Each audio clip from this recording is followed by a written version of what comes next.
தன்மைலாம் போகிற மாதிரி, அப்போ தான் கெட்டு போகாது. தேங்காய் பஸ் துருவிக்கலாம். தேங்காயை மிக்சிலே வந்து இப்படி குறப்பாக நுணுக்கியாச்சு. இந்த மாதிரி கொஞ்சம் பரபரன்னு இருக்கணும், ரொம்ப மையாக வந்து நுணுக்கக்கூடாது. திருவுறவங்க தேங்காய் துருவிக்கலாம்.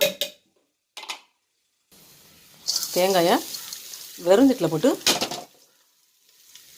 வறுத்துக்கலாம். இந்த பாசிப்பயிறு லட்டுக்கு டேஸ்ட் கொடுக்குறது தேங்காய் தான். அதான் ஒரு தேங்காய் சேர்த்துருக்கேன். தேங்காய் நிறைய போட்டால் டேஸ்ட் நல்லாயிருக்கும். பச்சையாக போகிறோட இப்படி வறுத்து போடும்போது டேஸ்ட் இன்னும் கூடுதலாக இருக்கும்.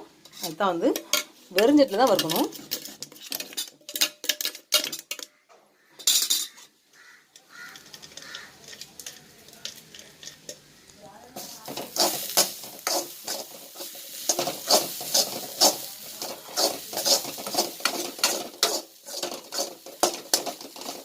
தேங்காய் அந்த நீர் சத்து போகிற வரைக்கும்